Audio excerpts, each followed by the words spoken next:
What a day. What a day of freaking WWE news. So guys, y'all just must be pulling your hair out as much as me. Man, so everyone thought that Brock wasn't going to show up.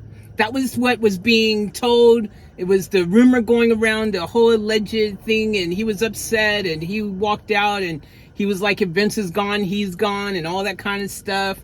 And that's what was being reported by Brian Alcaraz and you know, freaking a bunch of other people were saying it, you know, like other wrestling sites and things. So it seemed legit, dude, and maybe it was at one point in time, but the big story coming out of Smackdown is right at the end, those last moments when you thought you had it all figured out, when you thought you knew how everything was going to play out. Freaking in those last moments, Theory is beating up on Madcap, and just when you thought the show was just going to end like that, freaking Brock's music hit and the Beast came out. Freaking absolutely, it was actually dope. I think it was better in a sense that everyone thought he wasn't going to be there and had left and stuff, because the pop was just crazy loud, man. And he came out and you just knew too that maybe he was really a bit pissed off and everything, so he seemed that much more intense than usual, which is just dope because the Beast, man. So he just freaking just came in there, destroyed Theory, you know, F5s, took the Money in the Bank suitcase and freaking smashing him in the back and everything. And yo, it was freaking fire. It was actually the best part of the whole night was freaking Brock coming in at the end.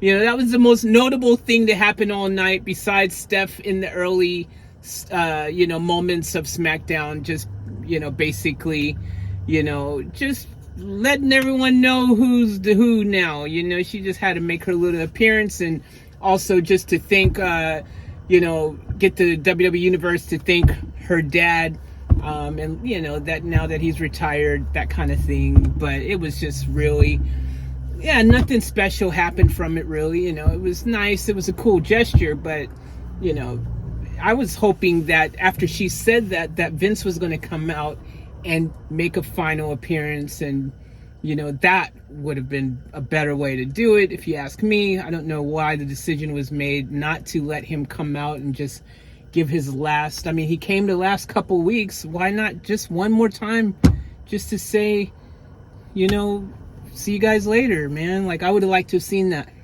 But nothing really notable happened on SmackDown, so I'm not going to really talk about it. Like I said, the big thing was, is Brock going to be there or not? That's all really, you know, and was there going to be a Vince appearance? I think that was the two things that I think probably a lot of people wondered with him retiring.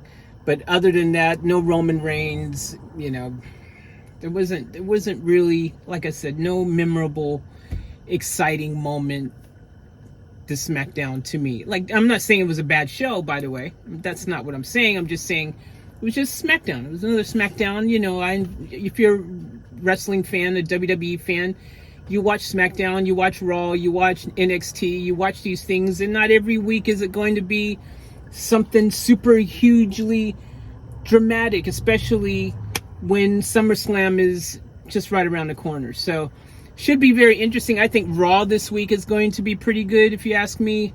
I'm looking forward to a couple things happening on Raw, because there's a rumor going around that Edge will be back on Raw. That's what's being said. And he might bring a friend. That's what the rumor is going around. And that friend might be The Fiend, and we can't confirm nor deny that, so I don't know. It was just probably wishful thinking. But in lieu of recent events with the new power change in WWE, anything is possible. Anything is possible now. Actually, even more so. I mean, things are always, anything's possible when it comes to WWE, but I think even more so now with the new regime change. Those who were ousted because of Vince, you know, or, you know, their lack of having a alleged good relationship, or whatever the case may be, it's kind of maybe a bit like new beginnings now, you know. And with Laurinaitis gone as well, you know, some people didn't really like him. So this could be new beginnings, man. I just think we'll just have to wait and see what happens. But yeah, Brock, at least he's still, for the moment anyways, he still might actually call it quits. You know, we don't know. I mean, him showing up today kind of cements the fact that he will be at the very least at SummerSlam. But depending on what happens at SummerSlam, like if he loses or whatever, we may not see him forever, I guess. I don't know. So fingers crossed that doesn't happen. But anyways, there's a little update for you guys. I felt like I had to make this video. They kind of forced me to have to make it because, you know, I don't want to have the last video saying that he ain't showing and he's walked out and then he actually showed up.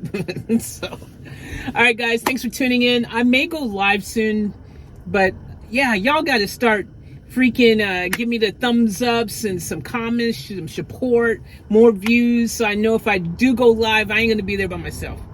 Because I ain't got time to be there by myself, man. I got multiple channels, I got multiple things going on, multiple things I do, and being in a live stream by myself does not sound like a good time. Even though I do like hearing myself talk. I'm just putting it out there. All right, love you guys. Thank you. Subscribe if you haven't already, and I'll catch you in the next one. Keep it off tap. We're out. I'm falling. Tell me why